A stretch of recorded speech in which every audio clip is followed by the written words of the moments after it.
Thanks for joining us today. We're going to be getting started with this webinar in just a few moments. If you can confirm you hear us, please type in what state you're coming from into the Q&A box, and we'll get started momentarily. You can find the Q&A box at the bottom of your webinar screen, and just go ahead and open that up and let us know what state you're from.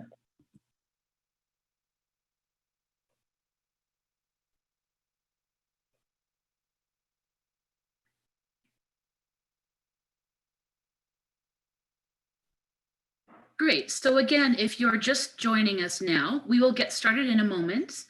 In the meantime, please let us know where you're from by typing your state into the Q&A box.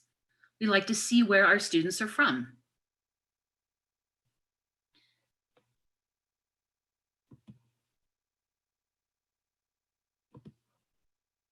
Great. It looks like we have students from several states. We're going to go ahead and get started. Welcome, everyone. Thank you for joining us for today's webinar. In this unprecedented time, we hope you are all safe and healthy, and we appreciate you taking the time to be here today. Just a little housekeeping before we get started. We will be running a live Q&A at the end of the webinar. So if you have any questions during the presentation, please type them into the Q&A in your Zoom control panel.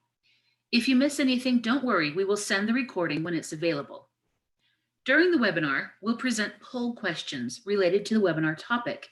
You can respond from the device you are using to view the webinar. My name is Amy Chamberlain, and I'm an instructional designer at the CE Shop, the leading provider of online real estate education. Today, we're going to review fair housing laws as they relate to your real estate licensing exam. Sandesh Bilgi comes to us with over 20 years in the real estate industry, as well as many years as a real estate instructor and a motivational speaker. Let's turn it over to Sandesh to get started. All right, thank you for that, Amy. I appreciate it. Welcome, everybody. As mentioned, my name's Sandesh, and I'm very excited to be here with all of you today to talk about best practices when it comes to fair housing. Our agenda for today is we're going to talk about fair housing, and as mentioned, we're going to have a Q&A at the end. So I'm hoping that you have a pen and paper and that you're going to take copious notes down as we assist you in your pursuit of obtaining a real estate license. Anything that you hear along the way, if you want to hear more about it, need clarity, or just have some questions about what you need to know, but also from a best practice standpoint, please go ahead and jot those down. And during the Q&A, put those in, and we'll make sure that we have our moderator who will help assist in us answering all those questions for you. We'll definitely provide you with some additional resources and then conclude with everything. So again, as mentioned, we're going to talk a little bit more about this, but before we do, let's get to know you a little bit. So I want to pull up a poll here very quickly, and we have a couple questions for you. And the question is, how far along are you in this course? So if you take a look at the poll, you can say, I just got started. I'm about a quarter of the way through. I'm almost done in the sense that I'm halfway through.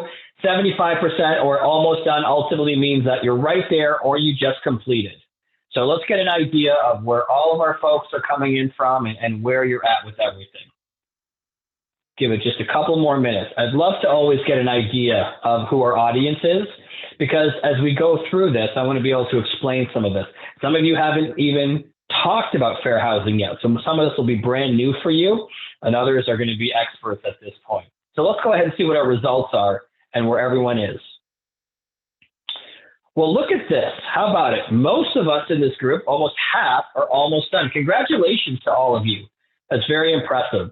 And again, everyone else is kind of scattered all the way through, and about a quarter of you are just getting started. So we got a great dichotomy of individuals. Perfect. So we'll go ahead and pull those results down here. Now, the first thing I'll say to all of you is congratulations, first and foremost, for being here. As an educator, as a trainer, and as a real estate coach who works with agents all over the globe, actually, I always talk this time of year about business planning and really preparing for the new year in 2021.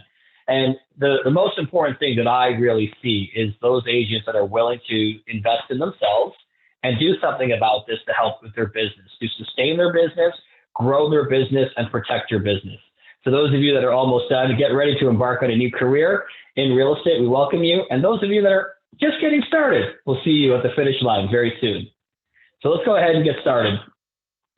I wanted you to take a look at this, and it's not to overwhelm you. I know some of you look at this and like, what is happening?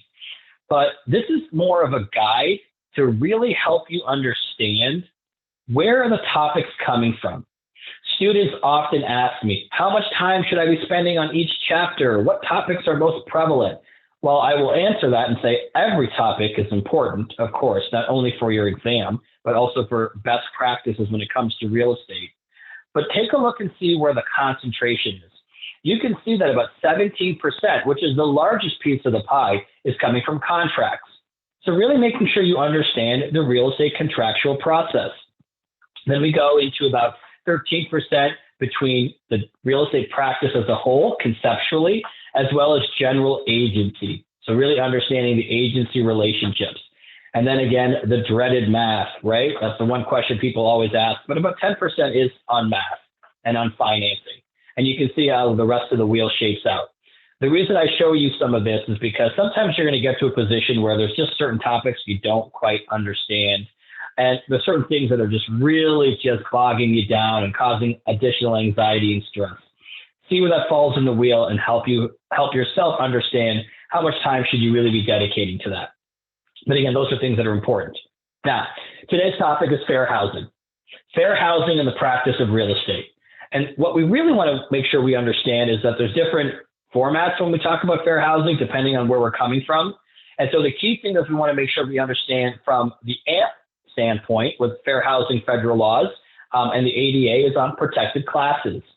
And really, when we talk about prohibited conduct, the ADA with the Americans with Disabilities Act, and then exemptions. Now, on the other side, with the Pearson model, we want to make sure that we're focusing on equal opportunity in housing, protected classes as well, fair housing laws, illegal practices, enforcement and penalties, prohibited advertising, HUD, which is a Housing and Urban Development, and then the ADA again, which is Americans with Disabilities Act. We want to keep in mind that we've got people that are all over the country, and so we want to understand which format and which platform we're focusing on. Before we begin, I do feel remiss if I wouldn't talk a little bit about why do we need to understand fair housing laws. Now, fair housing as a whole is a sensitive topic to begin with.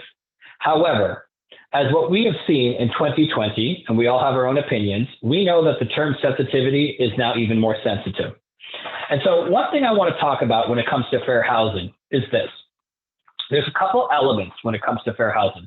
The first element is really making sure you understand what you need to understand to passing your exam. The primary focus here is obviously for you to obtain your real estate license. The second platform is in practical application of being a real estate practitioner, really more along the lines of the do's and don'ts of practicing real estate when it comes to fair housing. And the third component, which we're not going to touch on, really comes to your own personal values, morals, and ethical code that you hold as a standard for yourself. And we're not going to talk about you as an individual.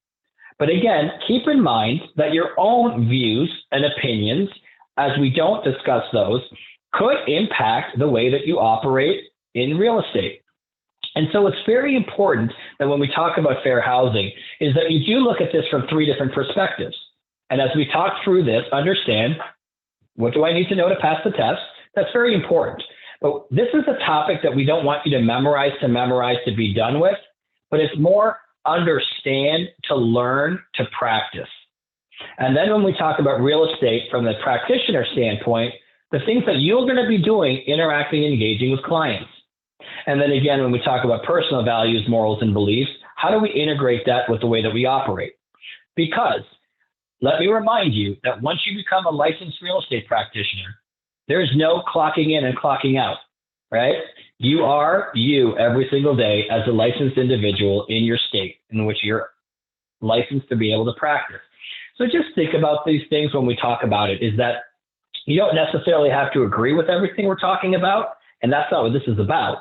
But it's really to help you understand how to practice real estate, making sure that you're in conformity, congruency, but also abiding by the rules and regulations.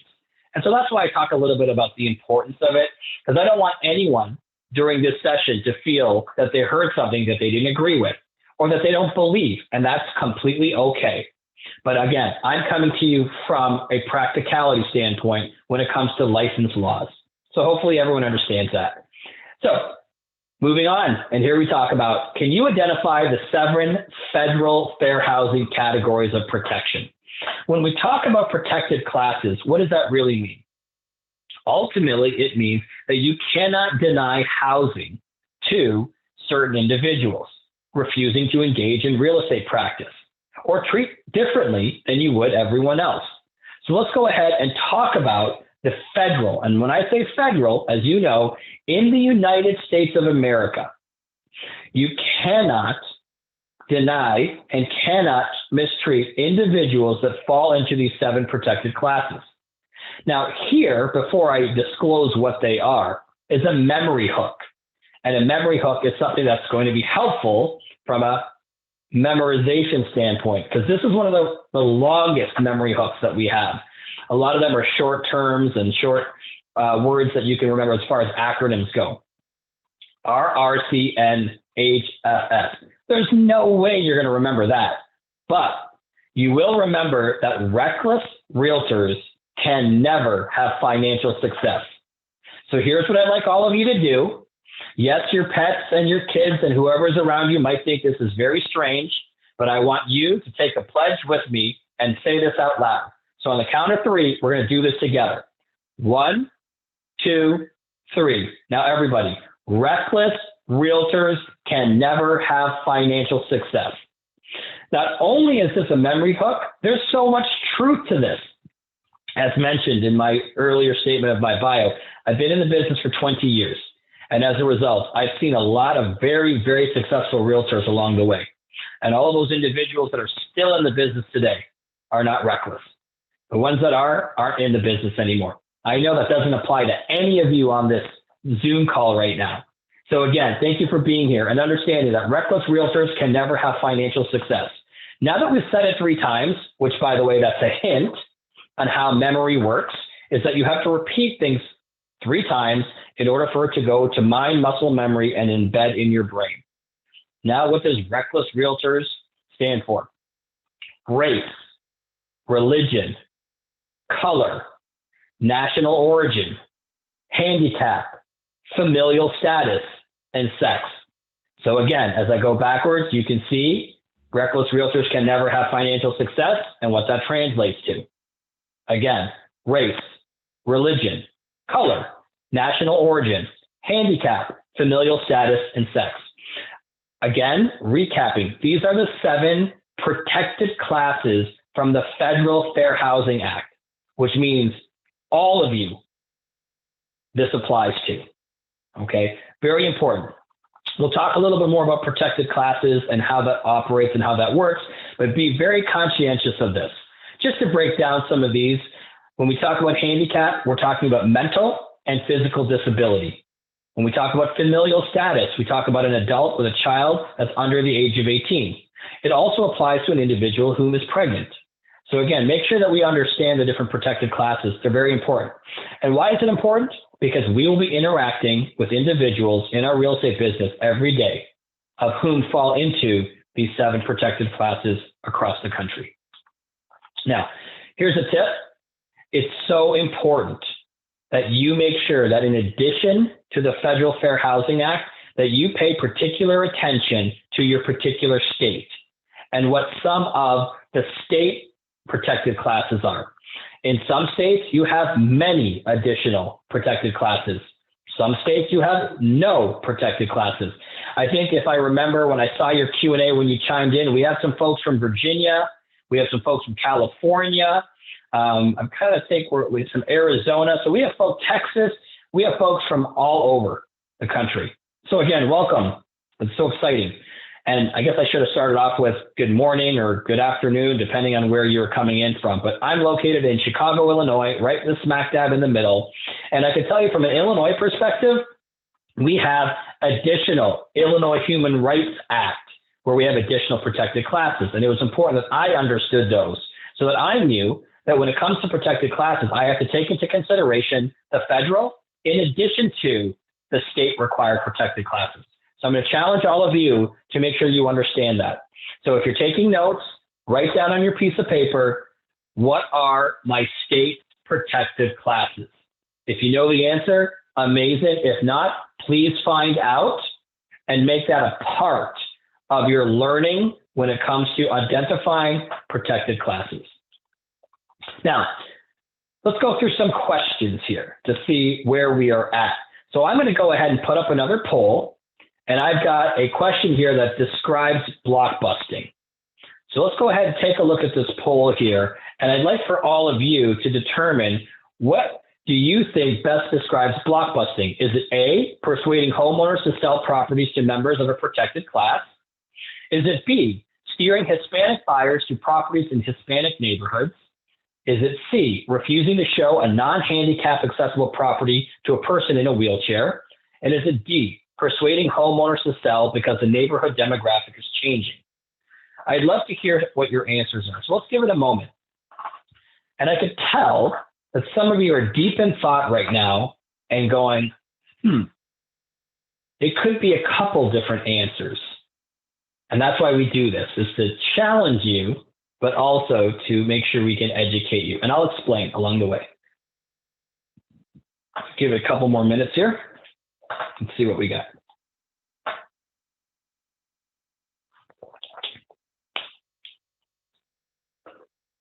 All right, the answers are coming in. The answers are coming in here. Let's see.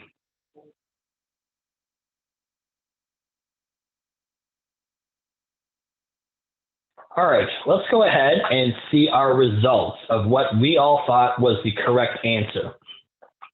It looks like about 3/4 of the audience here in participation believe that the answer is D, persuading homeowners to sell because the neighborhood demographic is changing. We've got about a quarter, less than a quarter of you think steering Hispanic buyers to properties in Hispanic neighborhoods. So let's go ahead and pull down these results here. And let's see what the correct answer is. The correct answer is D, persuading homeowners to sell because the neighborhood demographic is changing. 75% of you are going, I got that right. The other are going, wait a second, hold on a minute. So let's make sure we understand the right correct answer. A is persuading homeowners to sell properties to members of a protected class. When we say persuading to sell, just because I knock on your door and you may fall into a protected class, which I don't know until you open that door, and I say it's time to sell, I've not done anything wrong because I haven't told you why it's time to sell. So the fact that someone's a protected class, and I know most of you who chose this saw the word protected class and you're like, wait a minute. It's really important that you don't look at a certain word and jump to conclusions and make an assumption. You want to read the question fully. Steering Hispanic buyers to properties in Hispanic neighborhoods. Okay. First and foremost, we might have a problem with that statement because we don't like the word steering. But remember, steering's for buyers. Blockbusting is for sellers. So by process of elimination, steering cannot be the same as blockbusting because it's equally a violation of fair housing, but it's a different category. And C, refusing to show a non-handicap accessible property to a person in a wheelchair. Okay. Remember, there's certain restrictions in there when it comes to the ADA. Okay. And as a result, that has nothing to do with blockbusting. Blockbusting has to do with selling your home. And the critical piece of selling when it comes to the sellers is persuading homeowners that it's time to sell because of demographics. So if you have this in front of you, underline demographic, write down the demographic. Blockbusting deals with the fact that potential minority groups or individuals are moving into a neighborhood, and as a result, that's why it's time to sell. So that is a key word there. It's demographics. So hopefully that better understands blockbusting, is that it's not persuading someone to sell. Theoretically, you shouldn't be persuading anyone to sell, but if you were to persuade, which is really more providing value, you should be based on the neighborhood, based on market statistics, based on your own niche marketing of what you do, but never about because of the fact that particular individuals, specifically from demographic or minority groups, are moving into a neighborhood. Okay. And again, as we see here, attempting to induce a person to sell or rent any dwelling by indicating that members of a protected class are moving into a neighborhood. And that again is called blockbusting, also known as panic peddling or panic selling. Okay. Now, when we talk about steering, we have to remember steering revolves around buyers. And a good way to remember that is that when you're steering, think about you holding a steering wheel, taking your buyers out and showing them property. So that's a good way to kind of remember that steering. Is that for buyers or sellers? Well, if I'm in the car, I've got my steering wheel, I've got a buyer with me, we're going to look at properties. That's a good way to remember. So showing preference to particular areas, making properties unavailable to a buyer, or influencing a buyer's choice to a location upon membership in a protected class. Now remember, intent has nothing to do with the steering component. And what I mean by that is just because you meant well doesn't mean what you did was correct. For example, you could be at an open house and you could see an individual who particularly happens to be a female with 3 children. And you could say to them, just so you know, there are a lot of children in this area. At that same open house, you might find a gentleman who appears younger in age, who appears to be a bachelor, and say to that individual, just so you know, there are children that live in this neighborhood. Which one's right? Which one's wrong? Right? Think about that for a minute. I said the exact same thing. Now, what was my motivation when I spoke to the individual that appeared to have children with them? Is that, hey, wait, you have kids? There's a lot of kids here. This is a perfect neighborhood for you. You would fit in extremely well here. This is going to be a great opportunity for you. While on the flip side, the individual who came in without children, maybe the intent was, just so you know, there's a lot of kids here. They're noisy. They're all over the place. They're running in the middle of the street. Not your demographic. You don't fit in here. The bottom line is that in this particular situation, I possibly steered someone to the neighborhood or steered someone away from a neighborhood based on protected class, in which in both instances, absolutely wrong. So we have to be cognizant of what we say based on our own intuitions of what we see, and make sure that we are always engaging our prospective clients as to where they want to live, and they have to tell us that. So we don't want to make assumptions. Let's talk about another question. So here we have a question that says, which of the following is engaging in redlining? A lender who denies a loan to an unqualified borrower to a minority group. B, a lender who refuses to approve loans in a pre-selected area of town. C, a real estate licensee who selects a specific area for marketing purposes. And D, a real estate licensee who's bilingual and creates a niche market. So here you have your poll that's in front of you. Let's see what answers come about. I'll give you a second to do that.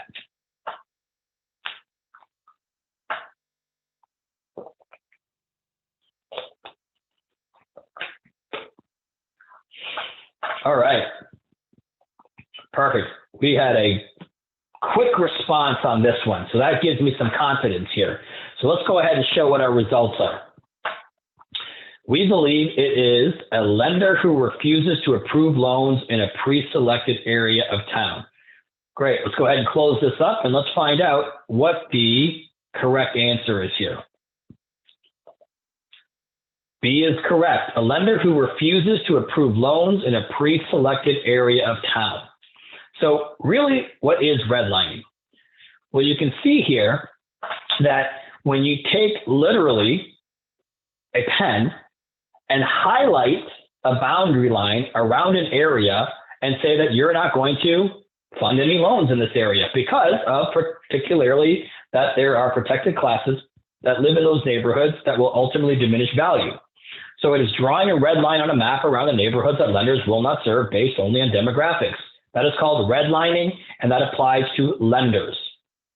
So make sure you make a note of that. Quick recap: steering is for buyers, blockbusting is for sellers, and redlining is for lenders. So make a quick little note on that. Now, retaliation. Okay, it's a word that doesn't sound right, and it means that it probably is not good. It's the act to punish someone for filing a fair housing complaint. We will always encourage any individual that we interact with, if they feel that they were violated in any way, shape, or form when it comes to fair housing, and we encourage them to file a complaint. If we, in fact, then turn around and mistreat that individual because of that, that's a form of retaliation. And as a result, you are taking advantage of the system, and it is illegal. And we will not tolerate that. So make sure that we understand that retaliation is, in fact, that something that's not tolerated. So I'm going to go to the next slide here because I think we're getting dizzy with this individual who's about to get evicted. All right, let's go ahead and ask another question here. Which of the following is true regarding exemptions to the Fair Housing Act? A, there are never any exemptions to the fair housing laws. There are some exemptions, however, race is never one of the exemptions. For sale by owners are exempt from adhering to the federal fair housing laws, and housing for religious organizations may discriminate against race. So here you have your poll. Take a moment. And what do you think the answer is to this particular question when it comes to which of the following is true, all caps, regarding exemptions to the Fair Housing Act? This one seems to be a little bit more challenging, which I think is great. We've got a very, very difference of opinion on this one. So let's keep going here. I want to get all of you to vote. Even if you don't know the answer, go ahead and click an answer. We're not gonna judge you for it because what we're here to do is help you along the way. So I want to hear what you have to say. Let's get a couple more here. Is it A, is it B, is it C, or is it D? Okay, it's a good question. It's a good question. Oh, we got some people who are changing their answers. Okay, let's get a couple more of you to go ahead and give us your responses here. All right, let's see what we got.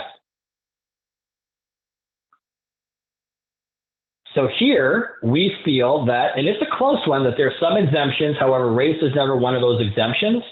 And there are never any exemptions to the Federal Fair Housing Act. This is a tricky one. This is a tricky one because, again, there's a difference between a statement that sounds plausible and what we need to know to passing the real estate exam. So let's go ahead and take these down, these results. And let's see what our right answer is. There are some exceptions. However, race is never one of the exemptions. Okay. What we have to remember, okay, that there are some exemptions, but race, based on the Civil Rights Act of 1866, is never going to be an exemption. And I think I see some folks who have raised their hand because they have questions. If you could go ahead and put your questions in the Q&A, we'll get to all of your questions at the end of the session. We will not forget about you, I promise. But go ahead and type those in. So let's talk a little bit about what those exemptions are so that you understand them better. All right. And I think some of you said there are never any exemptions to federal fair housing laws. There actually are some exemptions. There are some exemptions, and we're going to go over those, but race is never one of them. So that's really important to understand. And that's verbatim when it comes to understanding what you need to know for the test purposes. So can you identify the fair housing exemptions and provide some examples? Think about it. Jot down what you believe are the exemptions. So let's go ahead and go over those. The exemptions to federal fair housing. Sale or rental of single-family homes by owner or lessor must not include them owning more than 3 single-family homes at any one time. Use of services of a real estate licensee, advertised in a discriminatory manner, and if it's an owner-occupied building of 4 or less units. Think about that. That means that you are exempt from fair housing. Now, I have people often ask me and say, does that mean you can discriminate? No, that's not what that means. You can never discriminate. But it means that when it comes to your selection process, you ultimately can go on what you think works best for your situation. But again, you're never allowed to discriminate. There's a difference between discriminating and exempt from the federal fair housing. Now, there's one I want to pay attention to, and that's going to be the second bullet point, if you will. That means you, yes, you, when you get your license, you are absolutely allowed to represent yourself. You can buy property and you can sell your own property. But if you were unlicensed, you would be exempt. As soon as you get a real estate license, you are no longer exempt from representing yourself on the buy or the sell. Very important for you to understand that. Okay, so these are the exemptions to fair housing. Very important that you understand that. Other exemptions, again, are religious organizations and private clubs. So again, pay particular attention when you're representing your clients to really make sure that you understand in representing them what also the property rules, bylaws, declarations encompass, so you're fully aware of the rules and regulations. But again, provided that they don't discriminate on the basis of race, color, or national origin, there are no exemptions to those categories. Across the board, very important that everyone understands that. There's also another exemption when it comes to Housing for Older Persons Act, HOPA, if you will. That's also exempt because of the fact that they have certain criteria that they have when it comes to occupancy of their establishments. And that could be 62 years of age or older, 55 years of age or older, if 80% or more of the occupied units are occupied by at least one person who is 55 years of age or older. This is exempt from discrimination based on familial status only. And again, when you're representing your clients based on the property type, please pay attention to the fine print so that you fully understand not only the individuals you represent, but the property that you represent as well. Let's talk about the Americans with Disabilities Act, the ADA. Which of these apply? A, all public places that are open to the general public. B, all single-family homes that are owner-occupied. C, all property owners regardless of the type of property. And D, all buildings regardless of when the building was constructed. Go ahead and take a look at your screen and let's see what your answers are.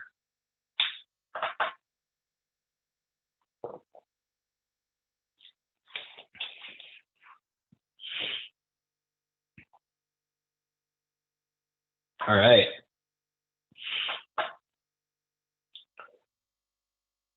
Now look, I know some of you are not answering these questions because I can tell. I want all of you to participate. This is how we engage you to make sure that you're fully understanding. Remember, you're here so we can help you to pass the test. So I need all of you to make sure that you participate. So even if you're worried about getting the answer wrong, do not. You got to take some risks. You got to make some mistakes in order for you to learn. So go ahead and click that button. All right, let's go ahead and see what our results are of those of you that responded. Unanimously, we have about 80% of you that think all public places that are open to the general public. So let's go ahead and pull down those results and see what we believe the answer is here. Correct. All public places that are open to the general public. The Americans with Disabilities Act applies to everywhere. It's not just specific to dwelling. It's to everyone and open to the general public. So again, very good. Everyone needs to make sure that they remember that. The Americans with Disabilities Act is a law that prohibits discrimination against individuals with disabilities for jobs, schools, transportation, and yes, all public and private places that there are open to the general public. So keep an eye and be cognizant of that when we're thinking about the ADA and individuals that we represent who particularly may fall into this protected class.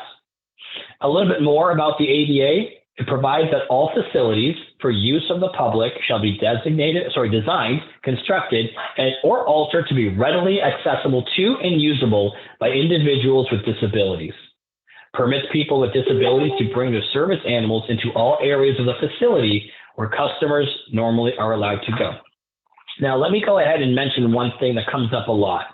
We talked often about individuals who have a disability, who qualify financially, and would like to move into a non-pet friendly building. What we have to remember is that a service animal is not a pet, in which they are permitted. And one thing to also remember is that when we talk about whether or not the landlord can charge a pet deposit for that service animal, the answer is no. And the reason for that, again, is because the service animal is not a pet. And that's something to really make sure that you understand. When we talk about advertising for fair housing in particular, what we have to remember is you must be inclusive and may not discriminate with words, pictures, or advertising medium. And what does advertising medium mean? It means stereotyping to an experience of what you think the individual should look like who should be living there. Again, this is a really difficult one when it comes to advertising, because here, if you look at this, right, it looks like a very normal marketing piece of a house for sale. But am I now potentially steering people with children to this particular home? Am I advertising something along the lines that could violate potential familial status? Again, it's really self-interpretive, and this is where sensitivity comes into play. Please make sure that as a result that you are opening up advertising that's available to everybody.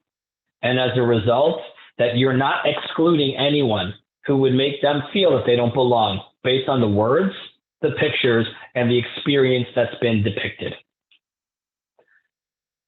Here's another good question.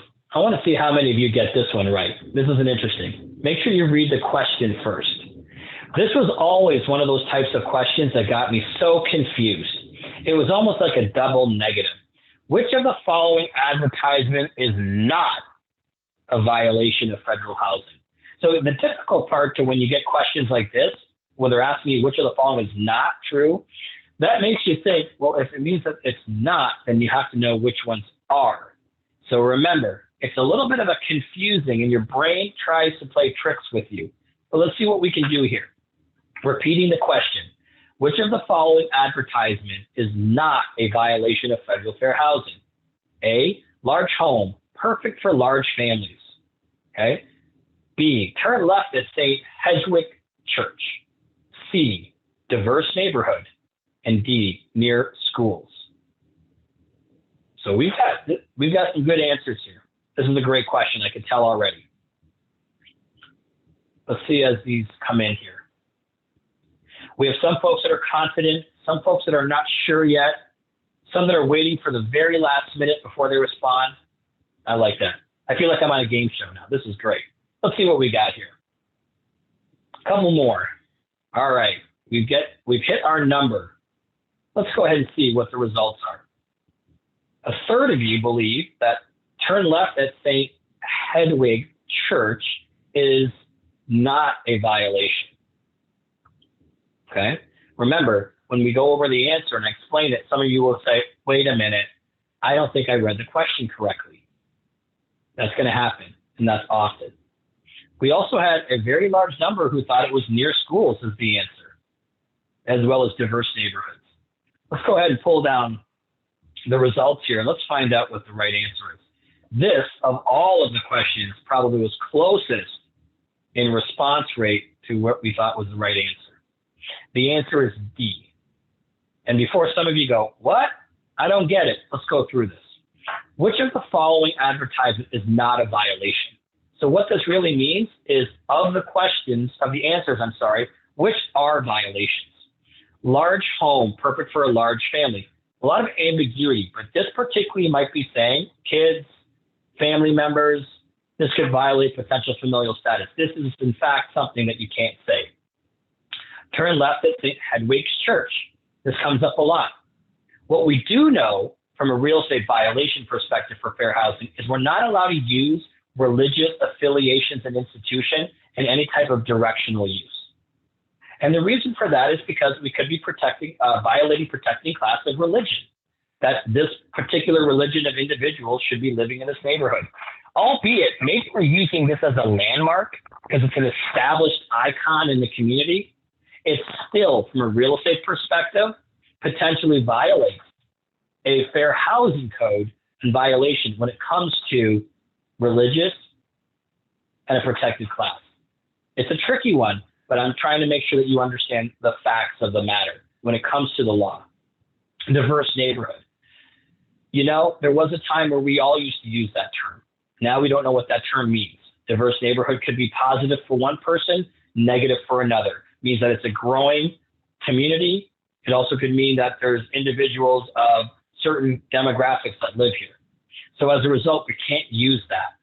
The first three, A, B, and C, are violations of federal fair housing laws. D means near schools. That is not a federal fair housing violation.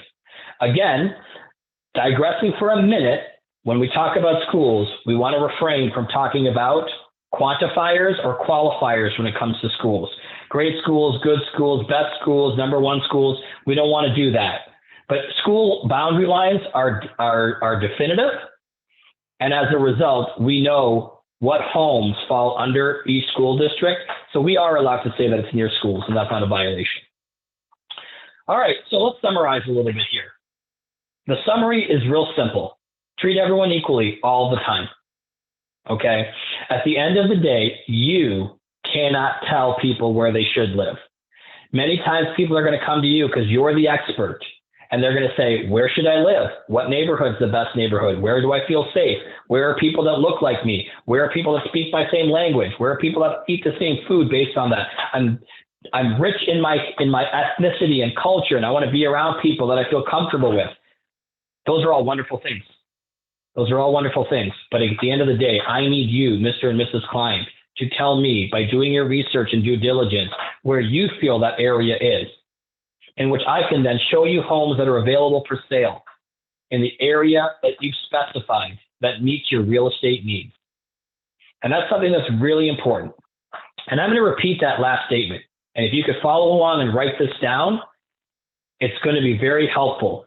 That if people come up to you and ask you about certain areas based on safety, certain areas based on demographics, and we know that there's a protected class here that we have to be concerned about. What I will always advise agents that I work with when we work with them through coaching, brokers and agents, depending on where you're located, is to make sure that you allow for your client to do their research. Do what they have to do their research, to come to you and let you know where they want to live, in which then you will be able to find them all the homes that are available for sale in the area that they've specified that meets their real estate needs. Words to be able to look through. So I'm going to give that to you because that's safe. And as a result, you won't be in any violation by saying those things. So that's our summary on where we're at. Let me talk very quickly about the test, and then we're going to open it up to some Q&A. Just what to expect for those of you that are getting ready. And it looks like I mentioned 75% of you are right there. So again, congratulations. And again, I applaud you again for being here today. But when it comes to your test, remember, there are some experimental questions. Why do I share this with you? It's because you might read a question and go, I don't remember studying this. Don't panic. You still got to study, but don't panic because there are between 5 to 10 questions that are experimental. They're ungraded and the timer will stop. And the reason they have them is just to put them in there to see if they're able to put them into rotation for future exams as we continue to evolve.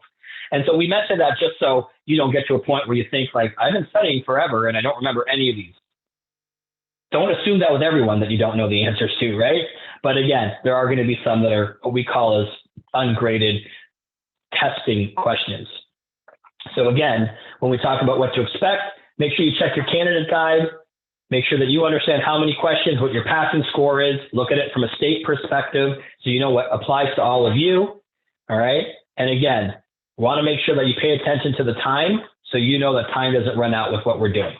So having said that, thank you again for being here. And I would love the opportunity to answer any questions that you might have, particularly regarding fair housing.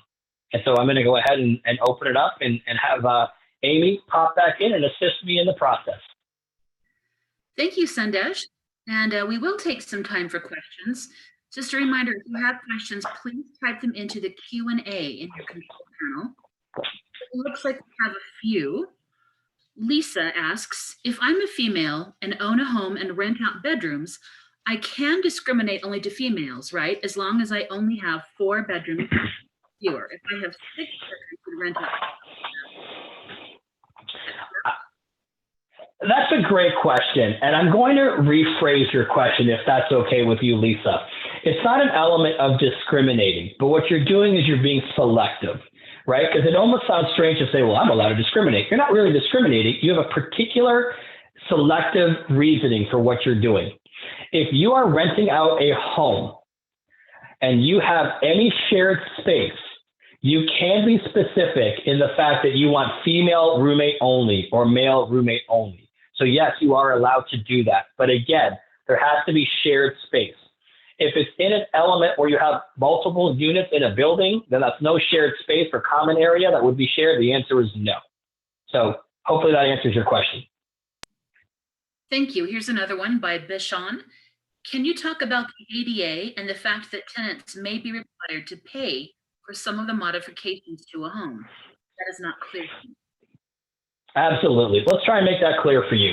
When it comes to the ADA, we have to remember that this only applies to the internal dwelling of an establishment. So we're not referring to handicap access or ADA approved to the exterior of buildings, because that could be potentially a deed restriction or it could be a zoning issue.